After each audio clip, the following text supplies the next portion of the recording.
I'm a mindfulness meditation teacher, and I'm back yet again just to talk to you through a few practical things that you can bring into the classroom, preliminary for yourself, but possibly you might even want to adapt these for your students, whatever age group they are. Okay.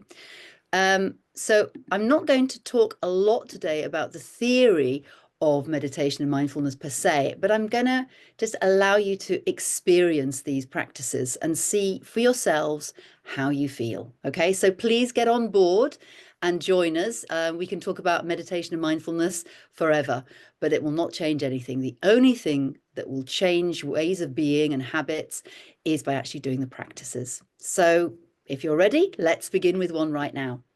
So I invite you to sit up straight, put your feet flat on the floor, so uncross your legs, sit up straight. You might consider sitting almost like a king or a queen on their throne. Okay, so you're nice and upright, just allows you to breathe deeply into the diaphragm.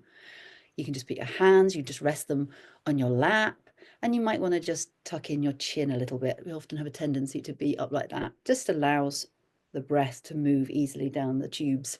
Okay, and if it's okay for you right now to close your eyes, please do so. Otherwise, you might like to just lower your gaze. And we're going to do something called a stop practice. S-T-O-P. Okay, so the first part of it is S, which is for stop. So closing your eyes, sitting up straight. This is the beginning of starting to do something new. Perhaps you've had a busy morning or evening or wherever you are in the day. Just stop and notice what it feels like to just close your eyes and to turn off that sense. So we spend a lot of time looking. So what a relief it is to just close one's eyes. Then let's turn to T, which is take some conscious breaths through the nose. It's so much better to breathe through the nose than the mouth.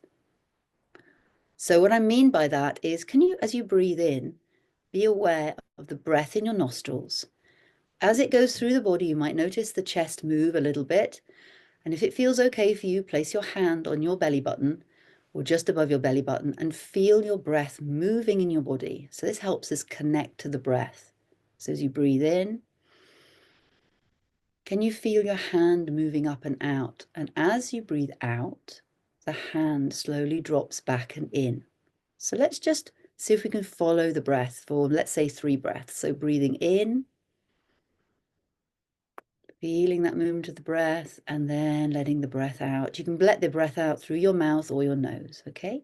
It's very simple. You don't have to do anything extravagant with the breath, just following the breath all the way in, allowing the breath to be deep, and all the way back out again. Okay, I'll talk more later on about why the breath is so powerful for helping us with our stress. But just for now, just enjoy being connected to your breathing. And if you find your mind wandering, it's completely normal. Just smile to yourself. You're learning something new. It's okay. And just come back to the next in-breath and the next out-breath. Great. Now we're going to turn to the O of stop, which is observe your emotions in the body. So another word for emotions is feelings, right? Because we feel our emotional state. So let's first of all connect with how you're feeling. So literally just ask yourself this question: how am I? And just see what bubbles up. You might just notice you're a little bit stressed or anxious. Maybe you're a bit jittery and excited. Maybe you're tired. Maybe you're worried. Maybe you're a bit sad. Maybe you're happy. Maybe you're quite neutral. So just noticing how you are. This is really important. This is what being mindful is about, is becoming aware of yourself in the present moment without judgment. And as I say, you can feel emotions. So can you connect your emotional state with perhaps a sense of that in the body? So perhaps you feel, I don't know, maybe you're a bit anxious and you discover that your stomach is a bit knotted. Or perhaps you're a little bit frustrated. Maybe your jaw is tight or your shoulders are tight. Or maybe you notice something else. Maybe, your lower back is tight. your hips are tight, maybe there's something going on in your arms, your legs. People can manifest these feelings in different places, but the usual ones are jaw, throat, chest, back, belly. So again, you don't need to do anything about this. We're simply becoming aware. And as you become aware of that tension in the body, just see if you can imagine breathing into those spaces. Maybe even breathing out with a sigh as you start to invite the body to soften and let go a little bit. So there's nothing wrong with discovering that you're a bit anxious or a bit tight in the body. What we're doing now is just listening to the body and inviting that breath to just soften anything that really doesn't need to be working right now. Okay, so allowing the body to relax a little. Don't worry if you find it hard to concentrate.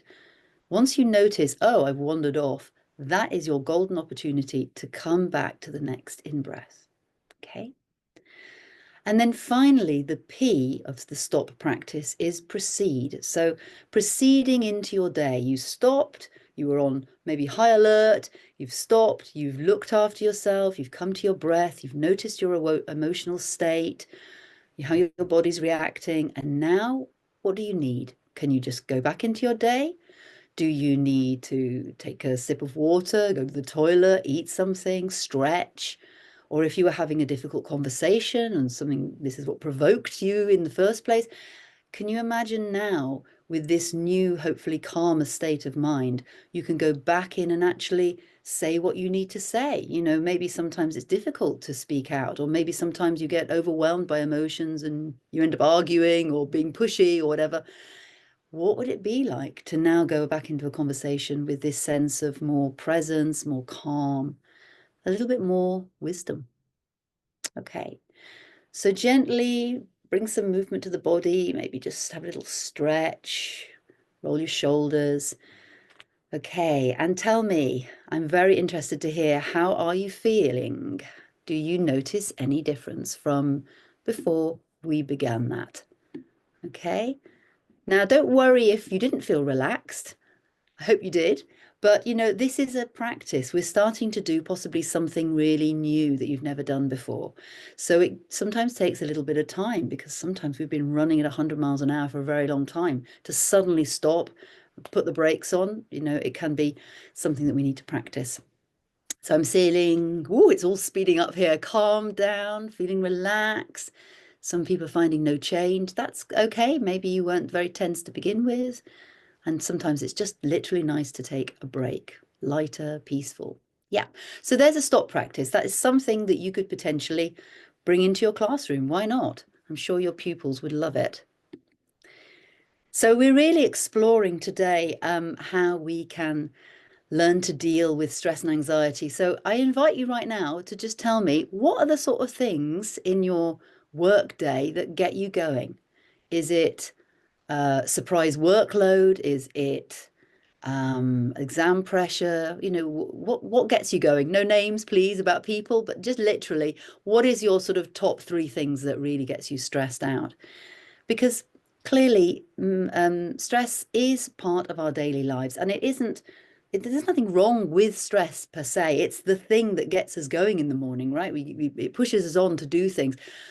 It's when we get out of balance and our stress levels get so high and we're on them on a continual basis, that's incredibly toxic for the body, because we're pushing our body on when it really doesn't want to be pushed on in that way.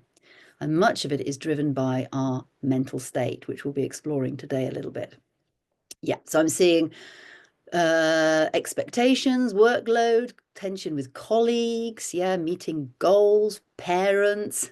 I mean, what isn't on the list, really? Okay, good. Thank you for that.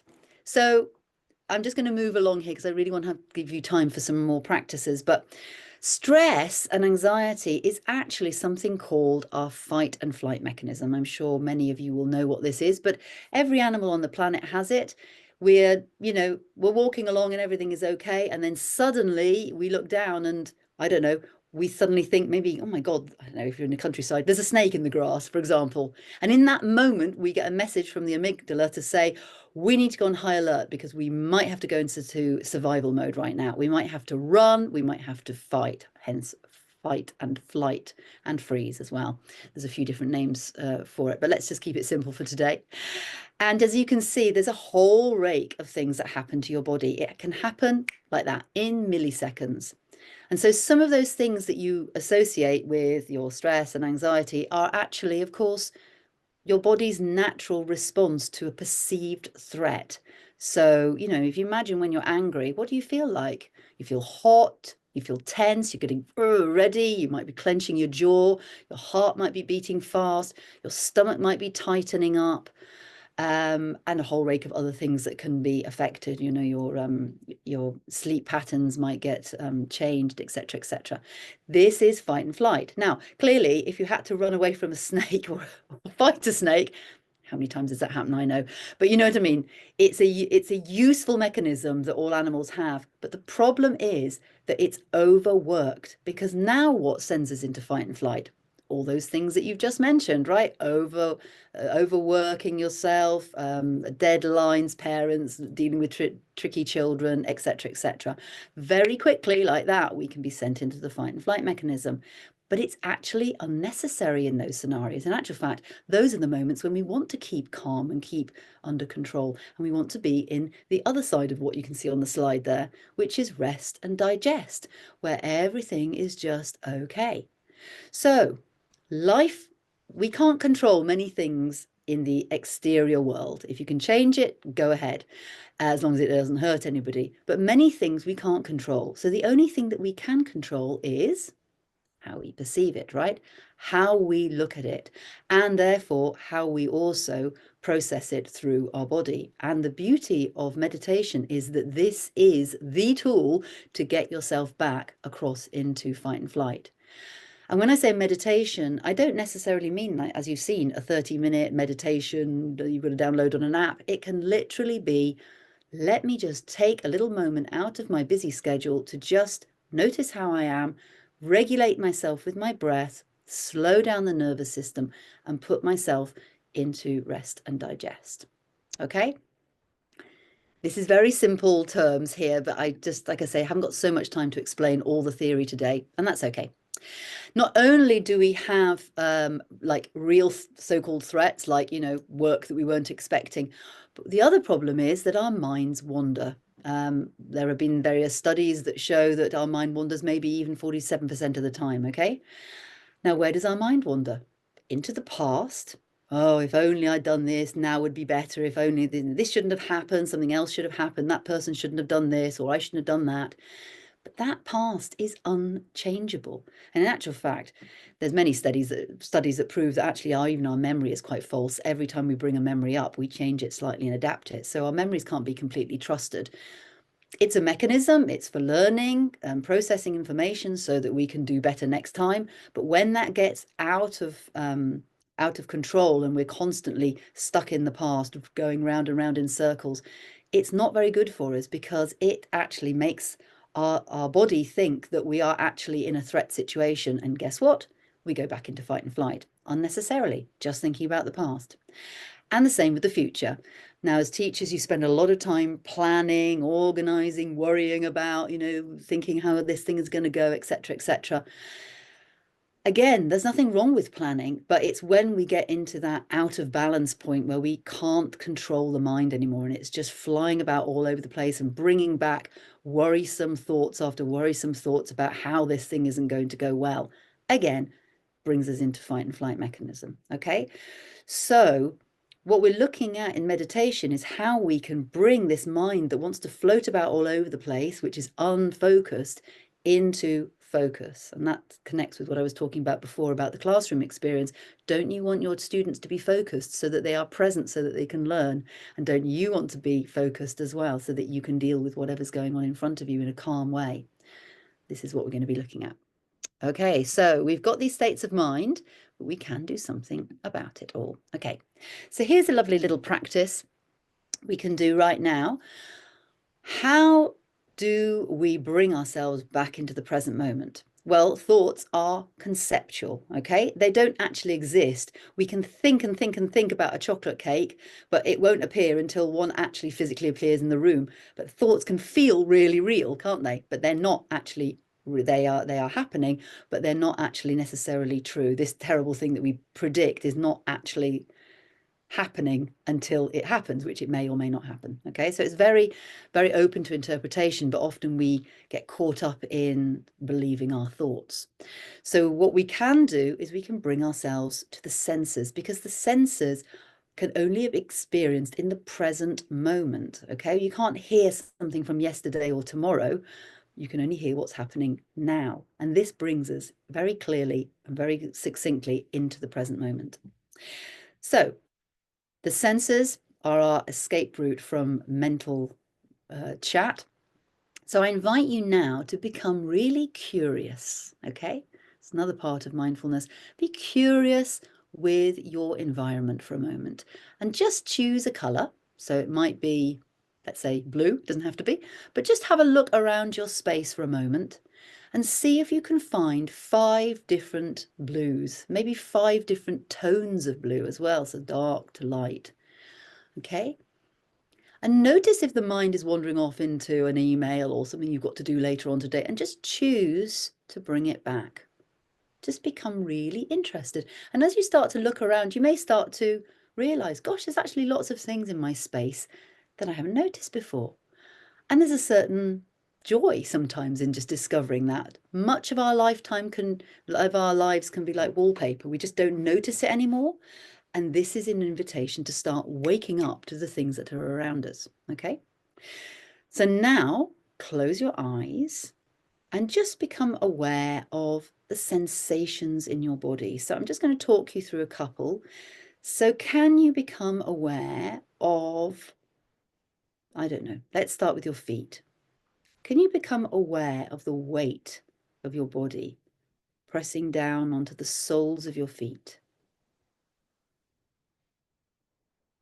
Notice perhaps the pressure of the shoes or the socks. What you're training here is your focus. So again, if you're wandering off, just come back to those sensations. Can you really hone your focus into your big toe? Just notice that. Okay. Take a deep breath. Let go of that. Become aware of the bottom on the seat. Feel the weight of gravity pushing you down into your seat. Also, you can become aware of how the seat is supporting you right now. And isn't it interesting? You can put your focus where you want to put it. And that's another one of your really superpowers, is that, yeah, I might have a busy mind, but right now I'm just going to become aware of my body. That takes me out of all that negative thinking into the present moment. Now, can you become aware of your hands? And perhaps you notice the weight of your hands in your lap.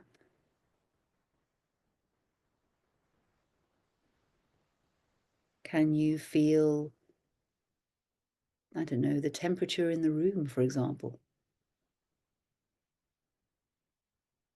Can you feel the sensations inside your hands? So maybe there's a slight feeling of aliveness there, like a throbbing, pulsing. All these things that are going on all day long that you've maybe never noticed before. And maybe one other thing you can notice, just noticing your breath again. So feeling that breath moving in and out.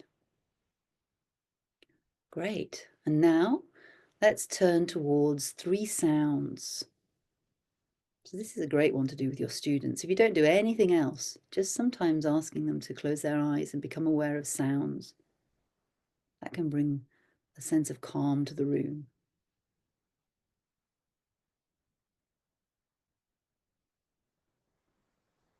And then becoming aware of 2 smells if you can.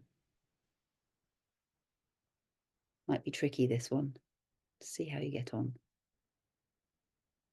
And finally, 1 taste in the mouth. Great. And then just taking a long, slow, deep breath in, breathing out. And when you're ready, just opening your eyes again. So what did you notice from that experience? Literally, what What could you hear? What could you smell? What could you feel? But also, how do you feel from doing that practice? Was it pleasant to just take a moment out to connect with your senses? As I say, this is something, it's so simple. You know, you literally set the class practice to do, and just for 30 seconds, you know, you 15 seconds, you can just choose to tune into sounds around you, and that will take you away from all the busyness and bring you back into the present moment. Yeah, so people are saying relaxed, more focus, feel relieved. Yeah, I mean, that, like I say, practices in the pocket, very tiny little things that you can just bring in. Super, thank you. Okay, so this next one, I put there as the title, The Body Keeps the Score. It is the name of a wonderful book that I highly recommend. But what I'm talking about here is sort of twofold, really. Firstly, that when we, all day long, we've discovered through neuroplasticity and neuroscience that all day long, when we are having experiences, whatever they are all impacting on our brains, okay, the grey matter. And they've discovered that we can change our habits by doing new things. Of course, if you've ever tried to learn to play the piano at the beginning, you're not very good at it. Little by little, the brain starts to recognize, oh, you need hand-to-eye coordination, and it starts to grow new neural pathways to allow you to get better at practicing this new thing called playing a piano. And so it is with us with all our habits as well. So if you have a habit to get frustrated when no happens, that person turns up, that situation happens, you've created very quick neural pathways. That information shoots across your brain, and in a millisecond, the event has happened or the person has appeared, and you are already acting in a certain way, almost unconsciously. So what we're inviting ourselves to do here is start to become aware of our patterning and start to change it. And as we start to change it, we start to create new neural pathways. And as we create those new neural pathways, our habitual ways of thinking start to change, and we start to create an upward spiral because new ways of being start to become available to us. The more we practice them, the more available they are, the more available, the more we practice them, and round, up it goes. Okay? Does that make sense to everyone? So let's practice doing something else, which is becoming aware of how our body is also holding all the tension of the day. And not just today, but, you know, though all those days, all those years, and even they now discover it's not just us, but it also comes through our genes, through our parents, our grandparents, certain ways of being, certain tensions that we can hold in the body. Okay. The body is not wrong. It's the most incredible alarm clock. So stress and anxiety isn't incorrect. We just treat it incorrectly. It's actually a huge wake-up call because your body is saying, hello, I'm out of balance. Please put me back into balance. And these practices are the way to do that, to self-regulate. So please close your eyes or lower your gaze, sit up, and just again, connect. Connect to your breath, okay? Feel that breath moving in the nostrils. Maybe again, a hand on the belly, just to allow you to connect for a moment. So just inviting you to notice your body. So let's go to the feet again and notice the feet. Now, feet are usually pretty neutral, so it's a good place to go if you're feeling stressed. Literally, let me come to my feet. You're in the supermarket, you're in the classroom, I'm feeling overwhelmed. Let me just concentrate on my feet for a moment. Literally, it grounds you back into the present moment, okay? Now feeling the bottom on the seat.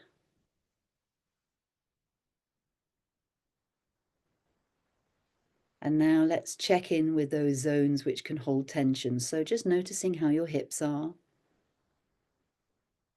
And you might want to just imagine breathing into those spaces, giving some oxygen, some air into any places of tension.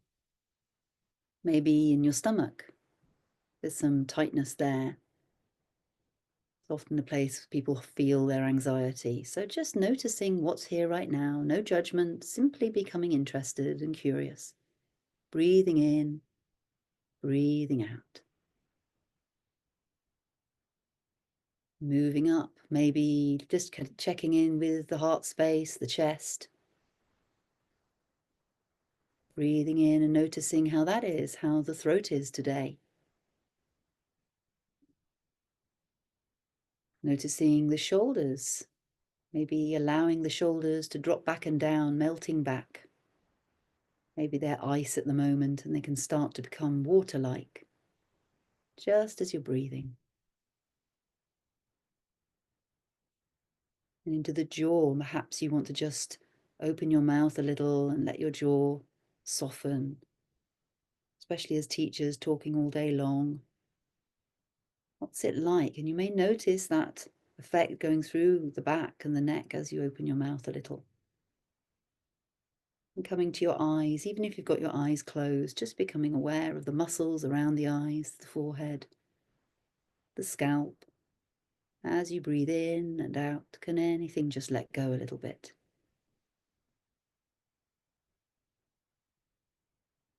Okay, and then just taking one last big breath all the way in deeply into the belly and breathing out. So I'm going to roll over into another little practice, which is just to become aware, we become aware of the body and now how we can actually allow the body to relax a little bit. So you might want to, if you've got glasses on, you might want to take them off a moment, keep your eyes closed and just allow, I want you to do this very slowly, so micro movements, okay? Allow your head, if it's okay for you, to drop forward a little bit. The minute you start to feel any tension or tightness, just pause and breathe, okay? Many of us hold tension in the neck and the shoulders. So we're not forcing the body in any way. We are literally listening to it. It's been holding all this tension. And as we breathe deeply, imagining sending the breath into any tightness and tension, you may notice that the body naturally starts to relax and let go a little bit. Once it's softened, you may like to explore moving the head further down. The minute you feel tension again, just pause. It should be delicious, this, okay? It's nothing, we're not forcing anything. It should be a relief to just breathe into those places of tension and let go. So some of you may be halfway, some of you may be all the way down to the ground now. I mean, looking down to the ground rather. So now in your own time, you may just explore moving your head very slowly around, okay? This is not an exercise class. This is not about anything other than becoming really deeply interested in the body, noticing the muscles that have to move, breathing deeply, and just inviting the shoulders to soften. And in your own time, obviously, everybody's got a different body, so just moving the head really slowly from side to side, taking those deep breaths. And then if it's okay for you, coming up again with the head. And then just in these last few moments, still with your eyes closed, you might want to roll your shoulders. You might want to have a stretch, maybe bring your arms up into the air or twist and look behind you. But don't, just notice if the mind takes over and you start to flip off into ideas and thoughts again, and come back into the body. Become really curious with all the things the body has to do, all the muscles, just to move ever so slightly. All the parts of the body that magically just work for you to create movement. Okay, so that helps you with that curiosity. And maybe just to finish, you might like to just bring your hands to your face and just give yourself a little bit of a massage. Bring your hands to around your ears and massage that jaw. Maybe even do a little yawn. You maybe want to take that into the scalp, give yourself a little head massage. How many of you dream of having a masseur on hand without realizing you can be your own masseur? So just giving your shoulders a little rub, still staying with all those sensations. Brilliant. Okay. And just sitting there for a moment and noticing what it feels like to have just done that little practice again. What would it be like if you started your day, 5 minutes just doing that? Now, as I mentioned before, you might like to just keep still with your eyes closed. There's nothing really to see on the screen at the moment. I'm going to talk you through the next little practice, which is to just explore your thinking. Now, I'm sure all the way through those practices, there'll be a moment when you've wandered off into thoughts. So let's just address that for a moment, okay? So just sitting here, breathing. And I invite you to count your breaths. So as you breathe in, breathe 1. As you breathe out, breathe 2. Just count 2. As you breathe in, 3. As you breathe out, 4. Okay, so just connecting with that breath. And as soon as your mind wanders off into a thought, which I'm sure it will do very quickly, we're training something new here, simply just say to your thought with a smile on your face, hello thought. Okay, so we're very accepting, we're not judgmental, and we just come back to the next number we remember. And as we breathe in, we count the next number and we breathe out again.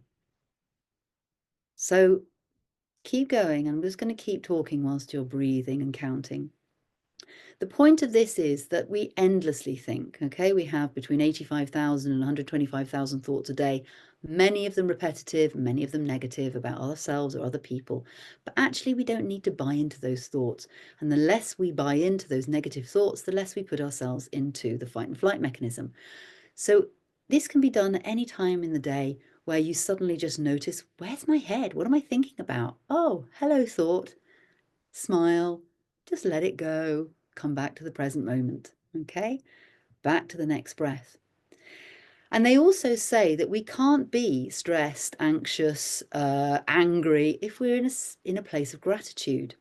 So right now, just to finish off this practice for today, I'd like to invite you to just think of one good thing right now in your life, okay? Might be a good friend, might be a partner, might be a pet, might be a lovely person that you work with. Maybe you're grateful for having done this practice and learnt something new about breathing and really helping to self-regulate yourself. But as you really think about it, do you notice it also does something to your body? Maybe it brings a smile to your face, maybe it relaxes you a little, maybe you feel a little bit of warmth and opening in your heart space. Gratitude is the antidote to all the stress. So in any moment, you can choose to think of one good thing, feel grateful, and also to smile.